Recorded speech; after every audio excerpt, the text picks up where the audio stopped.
당신은 성경의 수많은 약속들을 알고 있으면서도 왜 여전히 마음속에 두려움과 불안, 공허함이 가득한지 스스로에게 물어본 적이 있습니까? 하나님의 말씀이 아름다운 글처럼 느껴지지만 당신의 현실과는 동떨어진 것처럼 느껴진 적이 있나요? 이제 상상해보세요. 단지 7구절만, 그래요? 단 7구절만 매일 묵상하면 삶의 방식, 위기의 순간을 대하는 태도, 심지어는 실제 기적을 경험하는 방식까지 완전히 바꿔놓을 수 있다면 어떨까요? 이 영상에서는 그 7개의 말씀과 그것들을 어떻게 영적 생존의 무기로 사용할 수 있는지 알게 될 것입니다. 만약 당신이 믿음이 있음에도 불구하고 지친 삶의 지겨움을 느끼고 있다면 끝까지 시청해보세요. 오늘 당신이 듣게 될 내용은 아마도 당신의 믿음이 기다려온 새로운 시작이 될 수 있습니다. 사실 많은 그리스도인들은 수백 개의 성경 구절을 알고 있습니다. 하나님의 약속들을 암송하고 강력한 말씀을 읊고 시편이 적힌 액자를 벽에 걸어두고 휴대폰에 구절을 저장해두고 자동차에도 스티커를 붙여둡니다. 그런데 실제 삶에서는 마치 아무것도 모르는 사람처럼 살아갑니다. 이것은 정죄가 아니라 현실입니다. 오늘날 믿음의 가장 큰 위기는 성경 지식의 부족이 아니라 영적인 깊이의 부족입니다. 우리는 말씀으로 둘러싸여 있지만 마음은 말씀에서 멀리 떨어져 있습니다. 그리고 바로 거기에 문제가 있습니다. 중요한 건 당신이 몇 구절을 외우고 있는지가 아니라 올해 얼마나 많은 묵상집을 읽었는지가 아니라 하나님의 말씀이 당신 안에 얼마나 깊이 뿌리 내렸느냐입니다. 그 말씀이 당신의 사고방식, 반응, 결정, 힘든 날들을 이겨내는 방식에 얼마나 영향을 주고 있습니까? 많은 사람들이 성경을 일시적인 위안으로 사용합니다. 마치 영적인 반창고처럼 말이죠. 상황이 어려워지면 성경을 아무데나 펴서 한 구절 읽고 잠시 감동받은 뒤 아무 일도 없었던 것처럼 다시 일상으로 돌아갑니다. 하지만 성경은 진정한 진정제가 아닙니다. 그것은 검입니다. 전쟁의 무기입니다. 그리고 하나님의 말씀을 단지 아름다운 장식으로 여기는 사람들에게 어떤 일이 일어나는지 아십니까? 진리를 손에 쥐고도 패배한 삶을 살아갑니다. 많은 사람들이 영적으로 정체되어 있는 이유는 게으름도, 불신도, 의지 부족도 아닙니다. 바로 깊이의 부족입니다. 진정한 믿음은 흩어진 몇 구절 위에 세워지지 않습니다. 참된 믿음은 말씀을 씹고 반복하고 선포하고 기도로 붙잡을 때 그 말씀이 단순한 글자가 아닌 당신 안에서 살아 움직이는 생명이 될 때 비로소 견고해집니다. 15년이 넘는 사역의 시간 동안 저는 성경을 처음부터 끝까지 꿰고 있는 사람들을 보았습니다. 하지만 그들은 첫 번째 시련에 무너졌습니다. 반면 믿음이가 시작된 단순한 사람들이 몇 개 구절밖에 모르지만 그 말씀을 삶에서 강력하게 살아내는 모습을 보았습니다. 아무도 그들을 무너뜨릴 수 없었습니다. 그때 저는 설교하고 제자 훈련을 하는 방식에 큰 전환점을 맞게 되었습니다. 믿음이 가장 굳건한 사람들은 성경을 가장 많이 아는 사람들이 아닙니다. 몇 개의 깊이 있는 말씀을 선택해 그것을 삶의 기초로 삼는 사람들입니다. 그들은 매일 새로운 계시를 찾아다니지 않습니다. 언제나 같은 말씀으로 돌아갑니다. 그것을 되새기고 선포하고 기도하고 살아냅니다. 7개입니다. 단 7개의 구절이 영적 생존의 무기처럼 작용합니다. 모든 그리스도인이 일상 속에서 마주하는 가장 큰 7가지 전투를 덮는 7개의 말씀입니다. 그것들은 기둥과 같습니다. 토대입니다. 주변 모든 것이 흔들릴 때 이 말씀들은 당신의 발이 쉴 수 있는 단단한 땅이 되어줍니다. 오늘 저는 이 7개의 기둥을 당신에게 전하고자 합니다. 정보로서가 아니라 훈련으로서입니다. 왜냐하면 당신이 이 말씀들을 사용할 줄 알게 되면 그것들은 당신의 사고방식, 기도의 방식, 어려움을 마주하는 방식을 완전히 변화시킬 것이기 때문입니다. 당신은 성경이 얼마나 실질적이고 살아있으며 가까이 있는지를 발견하게 될 것입니다. 성경이 불안 가운데서 평안을, 의심 가운데서 방향을, 고통 가운데서 치유를, 지침 가운데서 힘을, 혼란 가운데서 쉼을, 부족 가운데서 공급을, 전쟁 가운데서도 승리를 가져올 수 있다는 것을 알게 될 것입니다. 이것은 마법의 말이 아닙니다. 성공의 공식도 아닙니다. 이것은 영과 진리입니다. 삶의 방식입니다. 그러니 마음을 준비하세요. 가능하다면 노트를 꺼내세요. 그리고 하나님이 이 진리를 당신 안에 새기시도록 마음을 여세요. 왜냐하면 지금 제가 보여드릴 것이야말로 당신의 믿음이 멈춰있던 자리에서 나아갈 수 있도록 하는 열쇠가 될 수 있기 때문입니다. 첫 번째 말씀, 이사야 41장 10절. 두려움에 맞서 싸우는 말씀, 두려워하지 말라. 내가 너와 함께함이라 놀라지 말라. 나는 내 하나님이 됨이라. 내가 너를 굳세게 하리라. 참으로 너를 도와주리라.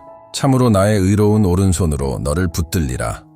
두려움은 원수의 가장 오래된 무기 중 하나입니다. 그것은 우리를 마비시키고 숨 막히게 만들며 약하게 만듭니다. 문제는 두려움을 느끼는 것이 아닙니다. 그것은 인간적인 감정입니다. 문제는 그 두려움의 지배 아래 살아가는 것입니다. 마치 우리가 혼자이며 상황에 휘둘리고 있는 것처럼 말이죠. 그래서 이사야 41장 10절은 단순한 위로가 아닙니다. 그것은 하나님의 직접적인 명령입니다. 두려워하지 말라고, 하나님은 막연하게 두려워하지 말라고 말씀하시는 것이 아닙니다. 그 이유를 명확히 말씀하십니다. 내가 너와 함께하기 때문입니다. 그것이 근거입니다. 상황이 사라진다는 보장이 아니라 그분이 그 상황 속에 함께 계신다는 약속입니다. 두려움은 하나님의 임재가 우리 앞의 위협보다 더 실제적일 때 비로소 그 힘을 잃기 시작합니다. 하나님이 놀라지 말라고 말씀하시는 이유는 우리가 눈에 보이는 상황에 지배당하지 말라는 것입니다. 우리가 문제를 볼 때 하나님은 이미 그 해결책을 갖고 계십니다. 그리고 더 나아가 세 가지 약속을 명확히 하십니다. 너를 굳세게 하리라. 너를 도와주리라. 너를 붙들리라. 이것은 시적인 표현이 아닙니다. 하나님이 신뢰하는 자에게 어떻게 역사하시는지를 선언하신 것입니다. 어떤 날은 기도할 힘조차 없을 때도 있습니다. 하지만 그분이 당신을 강하게 하십니다. 어떤 순간엔 누구도 당신을 도울 수 없습니다. 그러나 그분은 도와주십니다. 모든 것이 무너지는 것 같은 날이 있어도 당신은 무너지지 않습니다. 왜냐하면 그분이 당신을 의로운 오른손으로 붙들고 계시기 때문입니다. 제가 한 번은 미나스 지방의 시골 마을에서 한 아주머니를 만난 적이 있습니다. 그녀는 매일 아침 출근하기 전에 이 말씀을 반복한다고 했습니다. 그녀는 가정부로 일하며 하루에 2번 버스를 타고 홀로 3 자녀를 키우고 병든 어머니까지 돌보고 있었습니다. 그녀는 말했습니다. 내 하루는 이사야 41장 10절로 시작해요. 아니면 견딜 수가 없어요. 정말 그녀에겐 문제가 무너뜨릴 수 없는 무언가가 있었습니다. 그녀는 두려움 없이 사는 게 아니라 두려움을 초월하여 살고 있었습니다. 매일 이 말씀을 묵상하는 것은 마치 갑옷을 입는 것과 같습니다. 모든 것이 괜찮은 척하는 것이 아닙니다. 모든 것이 무너지는 듯 보여도 당신은 발밑에 단단한 반석이 있다는 사실을 아는 것입니다. 이 말씀은 단순히 읽는 것이 아니라 선포되고 삶으로 살아내며 내면에 새겨져야 합니다. 왜냐하면 두려움이 당신에게 소리칠 때 당신의 영혼은 기억해야 하기 때문입니다. 나는 혼자가 아니다. 하나님이 나와 함께 하신다. 2번째 말씀, 시편 23편 1. 절, 인도하심과 공급 여호와는 나의 목자시니 내게 부족함이 없으리로다. 당신은 몇 번이나 길을 잃은 것처럼 느꼈습니까? 어떤 결정을 내려야 할지, 어느 길로 가야 할지, 딜레마 앞에서 무엇을 해야 할지 모를 때 방향 없이 떠도는 듯한 느낌은 가장 고통스러운 감정 중 하나입니다. 그리고 종종 이 감정은 부족함에 대한 두려움과 함께 찾아옵니다. 자원, 기회, 해답의 부족 말입니다. 그래서 다윗은 이 시편을 이렇게 시작합니다. 여호와는 나의 목자시니 그는 하나님이 단지 인류의 목자라고 말하지 않습니다. 그는 그 관계를 개인적으로 받아들입니다. 그는 고백합니다. 나는 혼자가 아니다. 버려진 존재가 아니다. 나를 돌보고 인도하고 보호하고 먹이고 공급하시는 분이 계신다. 그리고 이 관계에서 나오는 결론이 바로 이 말입니다. 내게 부족함이 없으리로다. 이것은 쉬운 인생이나 물질적 풍요를 보장하는 말이 아닙니다. 이것은 진짜로 필요한 것은 절대 부족하지 않게 하신다는 확신입니다. 여호와께서 나의 목자 되실 때 비록 내가 길을 이해하지 못해도 그분은 내가 가야 할 곳을 아십니다. 제 삶에도 모든 것이 멈춘 듯한 시기가 있었습니다. 기도하고 찾고 할 수 있는 것은 다 했지만 아무 문도 열리지 않았습니다. 그러던 중 이 말씀이 제 하루를 붙들기 시작했습니다. 어느 날 묵상 중에 하나님께서 제 마음에 이렇게 말씀하셨습니다. 내가 너를 멈춰 세운 것이 아니라 너를 목양하고 있는 중이다. 기다려라. 그 다음 주 제가 상상도 못한 문이 열렸습니다. 제 힘이 아니라 그분의 인도하심으로 말입니다. 이 말씀은 불확실한 날들의 닷과도 같습니다. 마음이 흔들리고 질문이 많고 내일이 두려울 때 선포하십시오. 여호와는 나의 목자시니 그리고 믿으세요. 골짜기 가운데서도 어둠 가운데서도 이해할 수 없을 때에도 당신은 인도받고 있습니다. 그리고 그분이 인도하신다면 그분이 공급도 하십니다. 세 번째 말씀, 빌립보서 4장 6, 7절. 불안에 맞서 싸우는 말씀. 아무것도 염려하지 말고 다만 모든 일에 기도와 간구로 너희 구할 것을 감사함으로 하나님께 아뢰라. 그리하면 모든 지각에 뛰어난 하나님의 평강이 그리스도 예수 안에서 너희 마음과 생각을 지키시리라. 불안은 조용한 감옥입니다. 가슴을 조이고 생각을 가속시키며 존재하지도 않는 상황들을 상상하게 만듭니다. 미래에 대한 걱정으로 현재를 빼앗아가죠. 사도 바울은 이것을 알았기에 이렇게 혁명적인 말을 합니다. 아무것도 염려하지 말라. 하지만 그는 여기서 멈추지 않습니다. 단순히 걱정하지 말라는 말만 하는 것이 아닙니다. 그는 우리에게 염려 대신 해야 할 일을 가르쳐 줍니다. 모든 것을 하나님께 아뢰라. 기도로 간구로 감사함으로 다시 말해 깊이 있게 진심으로 그리고 응답을 받기 전이라도 감사하며 하나님께 말하라는 것입니다. 그렇게 할 때 어떤 일이 벌어질까요? 초자연적인 일이 일어납니다. 하나님의 평강이 불안이 자리 잡고 있던 그곳을 채우게 됩니다. 하지만 그 평강은 단순한 고요함이 아닙니다. 이해를 초월하는 평강입니다. 모든 것이 엉망인 것 같아도 왠지 모르게 마음이 고요한 모든 논리를 초월하는 그런 평강입니다. 한 번은 예배 후에 한 청년 자매가 울면서 저에게 왔습니다. 막 실직을 당한 상태였고 미래가 너무 두렵다고 했습니다. 저는 그녀와 함께 이 말씀을 읽고 같이 기도했습니다. 2주 후 그녀는 완전히 다른 얼굴로 다시 찾아왔습니다. 새 직장은 아직 없었지만 이렇게 말했습니다. 목사님, 저 지금 평안해요. 앞날이 어떻게 될지 여전히 모르겠지만 더 이상 불안하지 않아요. 다 맡겼거든요. 얼마 지나지 않아 하나님께서 그녀에게 더 좋은 직장을 열어주셨습니다. 이 말씀은 매일 실천되어야 하는 진리입니다. 마법이 아닙니다. 영적 훈련입니다. 불안한 생각을 키우는 대신 하나님께 가지고 나아가세요. 기도하고 간구하고 감사하세요. 그리고 기다리세요. 왜냐하면 당신이 불안을 기도로 바꾸는 법을 배울 때 하나님의 평강이 당신의 새로운 현실이 되기 때문입니다. 네. 번째 말씀, 로마서 8장 28절. 설명되지 않는 날들을 위한 말씀, 우리가 알거니와 하나님을 사랑하는 자, 곧 그의 뜻대로 부르심을 받은 자들에게는 모든 것이 합력하여 선을 이루느니라. 인생에서 모든 일이 이해되는 것은 아닙니다. 여전히 아픈 상처가 남은 잃어버림이 있고 바라보며 왜? 라고 물을 수밖에 없는 상황도 있습니다. 모든 것이 잘 풀릴 것 같던 순간에 갑자기 모든 것이 무너져 내리는 일도 있었습니다. 바로 그런 날들을 위해 이 로마서 8장 28절의 말씀이 존재합니다. 바울은 모든 것이 좋다고 말하지 않습니다. 그는 모든 것이 합력하여 선을 이룬다고 말합니다. 이는 큰 차이입니다. 그는 분명히 말합니다. 나쁜 일이든 상처를 준 일이든 원수가 우리를 넘어뜨리려 했던 일조차도 하나님께서는 그것을 사용하셔서 우리를 강하게 하시고 우리의 목적지로 인도하실 수 있다는 것입니다.